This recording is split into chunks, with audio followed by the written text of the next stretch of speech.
Frequency Podcast Network. Stories that matter, podcasts that resonate. It was a scene that evoked the early days of the COVID pandemic. Right, and then I see the disinfectant where it knocks it out in a minute, 1 minute. And is there a way we can do something like that by injection?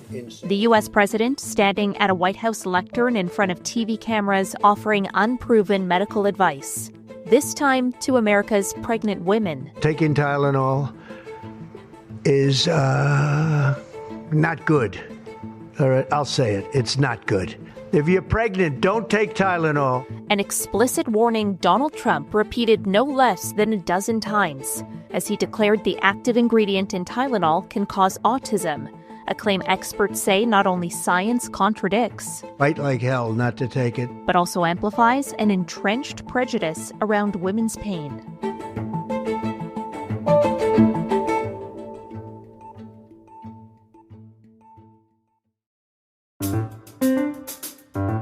I'm Caryn Ceolin, and today on The Big Story, I'm speaking with Sabina Vohra-Miller, founder of the website Unambiguous Science and Doctor of Public Health candidate, about how the president's comments play on women's shame and guilt and the real-life consequences for their health. Sabina, thanks so much for joining, first and foremost. I want to talk about the evidence. Can you just set the record straight for us? Is there any truth to Trump's claims that this active ingredient in Tylenol can cause autism?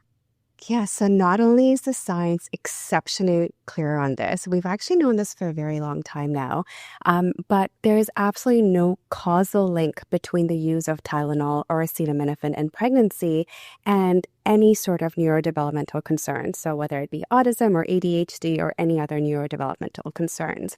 The important part over here is that it's actually not just, our Canadian bodies that are saying it. So the SOGC, in fact, came up and did a reanalysis of all the data just to make sure that they were on top of this. And they released a statement 2 weeks ago where they said, they looked at all the data once again and they still are reaffirming their previous statement that there is no causal link. But this is exactly what every single medical association related to pregnancy and obstetrics is saying across the world. So we have the American College of Obstetricians and Gynecologists. We have our European colleagues, the ENTIS group. We're all saying the exact same thing, that there's absolutely no causal link whatsoever. And to be actually, it's almost hysterical because we saw the, science by press release that came out of the White House earlier. And in fact, the FDA commissioner subsequently put out a statement, right, that went to every physician in the U.S. And even in the FDA commissioner's statement, it says two things. One, no causal link has been established. And two, it says that Tylenol or acetaminophen is the safest option that a pregnant person can take compared to all other analgesics, which are pain reducers, or all other antipyretics, which are fever reducers. So even the FDA commissioner, came back to clarify what was coming out of the White House was not evidence-based, and there was really no data to show that there is any sort of causal link.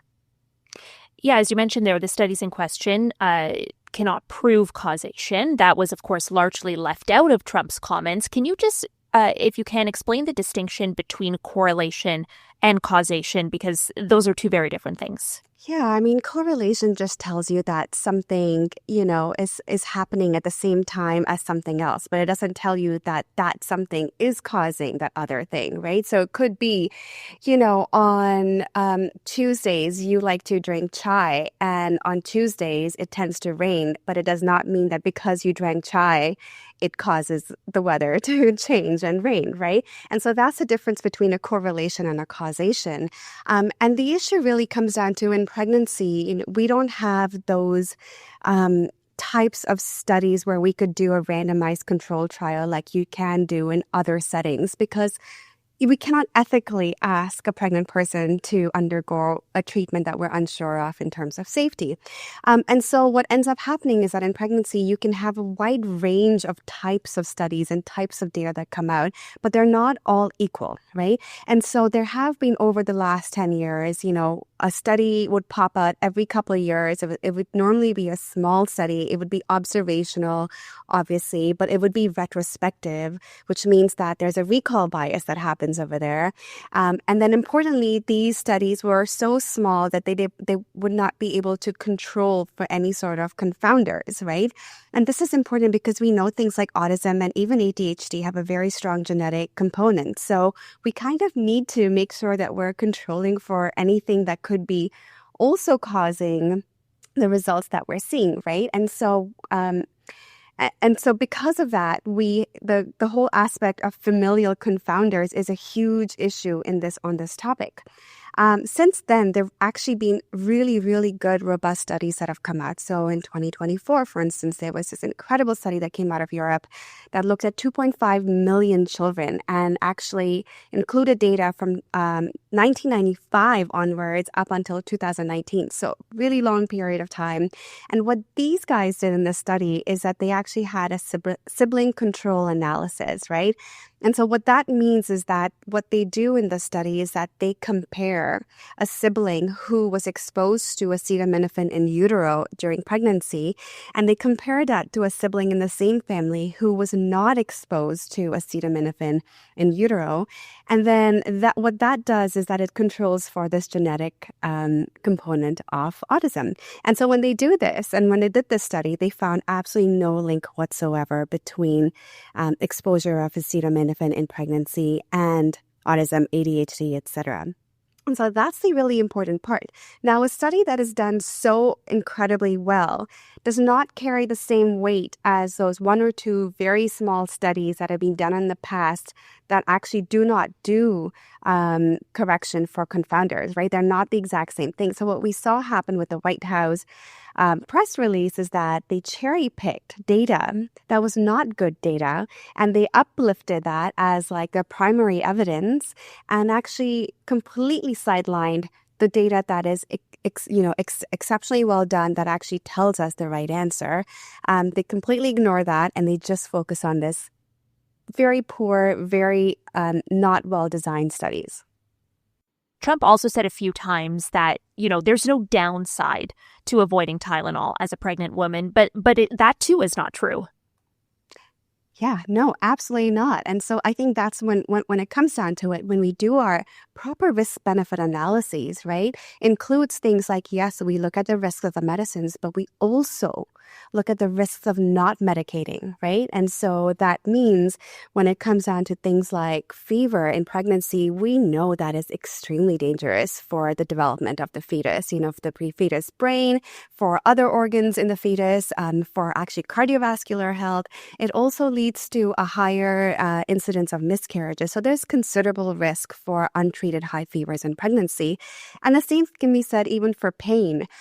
We know that untreated pain in pregnancy can also lead to things like depression, anxiety, high blood pressure, and other adverse effects on the fetus, right? So not treating these things also has a negative outcome on not just the pregnant person, but the fetus. And that is what we're contending against, right? It's not about take it versus don't take it. It's about if you don't take it, what happens then?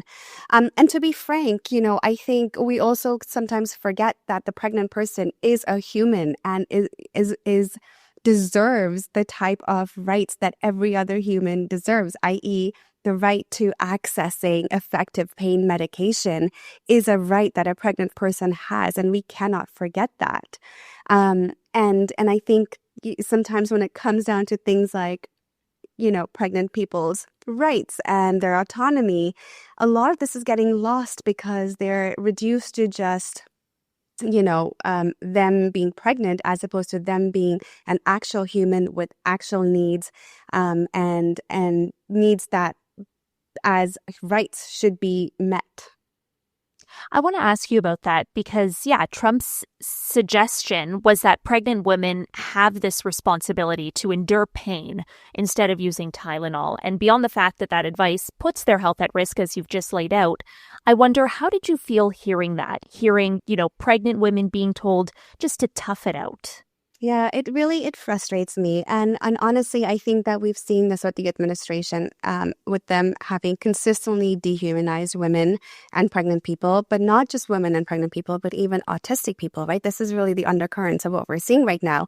And in the past, we've seen that with things like transgendered people as well. So there is a history of this administration dehumanizing various subsets of the population, right? And what's happening here in this women's health space is very, very concerning because, in my opinion, this is just the beginning.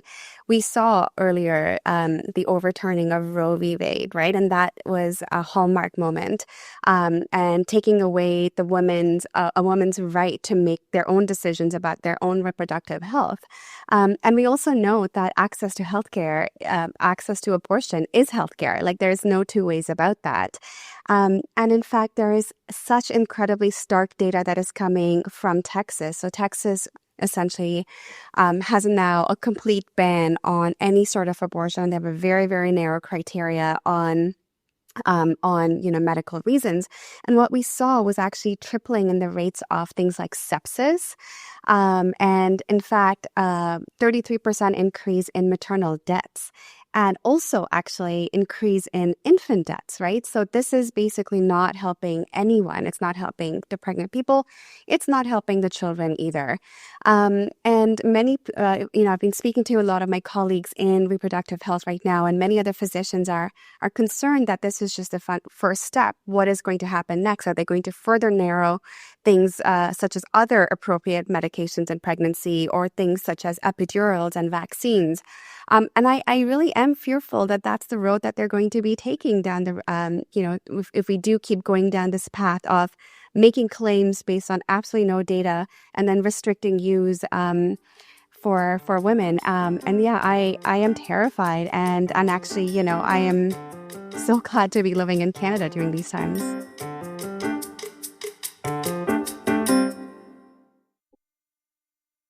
You mentioned earlier there, you acknowledged that the Trump administration has kind of focused on autism. Like Health Secretary RFK Jr., he has spent much of his career focused on this, and their so-called mission to find the root causes of autism and eliminate it, which, as you rightly mentioned, is also very stigmatizing. But I wonder, what role does medical misogyny play in the broader context of Trump's comments? Because, as you've just laid out, it extends, to the entire spectrum of women's reproductive health. Yeah, I mean, I wish I knew what their MO was, because if I did know what their MO was, we'd actually have a step ahead on, trying to correct some of this mis and disinformation that is coming out. But I will say that everything I've seen so far is extremely concerning. And I think we've seen that, if you look at where the biggest budget cuts are coming, the biggest budget cuts in the U.S. administration right now are happening in areas that impact not just women or families, but children and autistic people, support systems. All of these are being cut because I think that we're at a position where the administration has just decided that there are some people worth spending money on and others that they're not, worth spending money on. And frankly, I mean, I don't know how else to put this, but it's completely inhumane, and it completely goes against every sort of ethical considerations that we could have in medicine. The issue is that this is coming from the top administrations, the top health administrations, right? Normally, what you would see in situations like you'll have a small fringe group on the sidelines that are pushing certain narratives, right? But here we're seeing this coming from the HHS, we're seeing it coming from the FDA, we're seeing it coming from the CDC. These are sources that we, were once thought to be the most credible sources in the world. In fact, even in Canada, we would look up resources, at these institutions as the gold standard. And these are technically supposed to be filled with people who would uphold, everything that's true and right about medicine and healthcare, they are supposed to uphold that. And instead, what we're seeing is that these are the institutions that are pushing out these narratives. These are the institutions that are actually making it unsafe for pregnant people, unsafe for autistic people, unsafe for transgendered people. And that just goes against every sort of, tenet of medicine and healthcare. And in many ways, too, it's, dismissing just how careful many expectant mothers already are. Like, Trump is not only drawing on evidence that is unsettled here, creating unnecessary fear, but, he's also, I imagine, creating a lot of unnecessary guilt because he's putting a focus on the decision of mothers. Absolutely. And, as a mom myself, I understand this, right? And so as a mom, we are trying to do the best that we can for our children. And I am so concerned that we're going to have pregnant people who are going to withhold taking Tylenol or acetaminophen, even if they do have a high fever, even if they do have really bad uncontrolled pain. I had a friend actually just message me and say, I think she's 7 months pregnant, and she's like, I just took Tylenol last night, and I'm like, it's okay, you're fine. And those who had taken or have taken in the past would have this, lingering thought in the back of their head, what if their use of acetaminophen or Tylenol in pregnancy has resulted in autism in their child, or, other concerns in their child. And I just, my heart just goes out to them, because I totally see it and I totally understand it. But, that is literally why we're seeing so much grifting occurring in the wellness space, right? Because fear sells. Fear is one of the biggest seller of essentially all of this wellness claims that we're seeing right now, right? And so the messaging is based on fear. It's overly emotional. If you do this, you're going to harm the baby, right? It's overly sensational. It's not how medicine and healthcare works. And it's often, as we've seen, based on either very low quality data and, in fact, very often just anecdotes, right? And so there are these grand claims of cure or grand claims of wellness, even we've heard RFK Jr. talk about this. And I guess who does not want to be in personal good health, or who does not want to make sure their child is in perfect health? And so I totally understand this. It's fear-based messaging that is being pushed out to people, and unfortunately, there's also a huge percentage of the population who don't necessarily have proper access to healthcare, who don't have a doctor that they can go to, a trusted healthcare provider that they can go to and ask their concerns or their questions. There's also a subset of the population that are distrustful of medical institutions. And this is just taking advantage of all of this, right? Because these folks have nowhere else to go. So absolutely, I feel absolutely horrible for all the people who are in this situation, who are unnecessarily going to have anxiety over something that we know is actually safe to be taken, of course, when medically indicated, at appropriate dosages, and for the shortest duration of time. How do we prevent, I suppose, the further disadvantaging of female patients? Because something you alluded to earlier, pregnancy is already chronically under-researched, but we also know there's a gender gap in medical research. So, how do we prevent messaging from the highest levels of government that is not consistent with science from further disadvantaging women? Yeah, great question. There's a lot of conversation right now amongst the healthcare community and the science communicator community on what we can do. And we are actually seeing that some of the advocacy that we've done where we're pushing back has worked. So to give you an example, a couple of months ago, there was a paper that was written in the New England Journal of Medicine where the FDA and the CDC commissioners Marty McCurry and Vinay Prasad wrote this whole paper about COVID-19 vaccine access. And essentially they talked about how they were going to limit access to these vaccines because that's what other countries are doing. And I, along with a colleague of mine, wrote a rebuttal to it as a response. And it was actually published in the New England Journal of Medicine as well. And we saw a lot of people pushing back. and advocating about this, right, with data and actual evidence. And it actually caused enough of an uproar for them to change their mind. And we saw that, recently they had the CDC ACIP actually voted on the recommendations.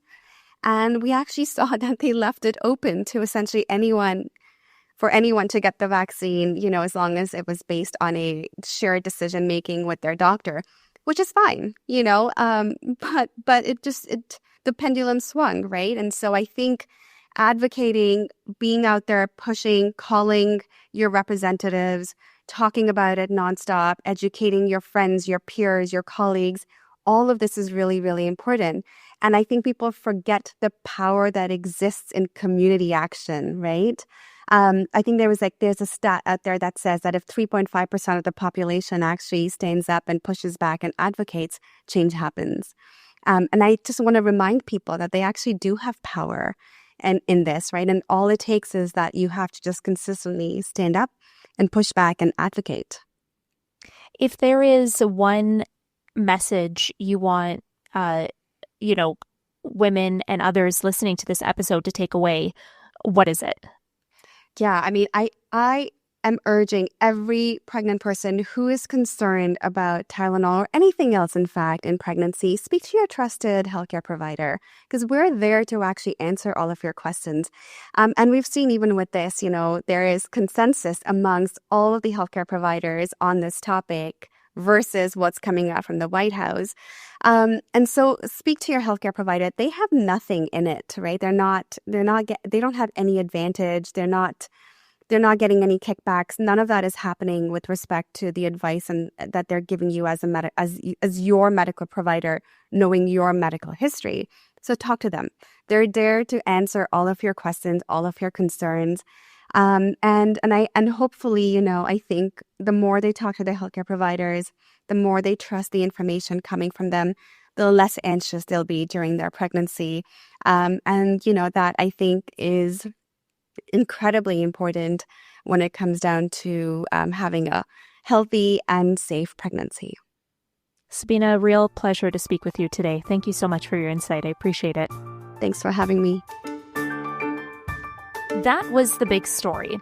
If you enjoyed this episode, please share it with a friend. You can find us on the Seeker app or on all your favorite podcast players. You can also send us feedback on this episode or any other by emailing us at hello@thebigstorypodcast.ca. You can also leave us a voicemail at 416-935-5935. Thanks so much for listening. I'm Caryn Ceolin.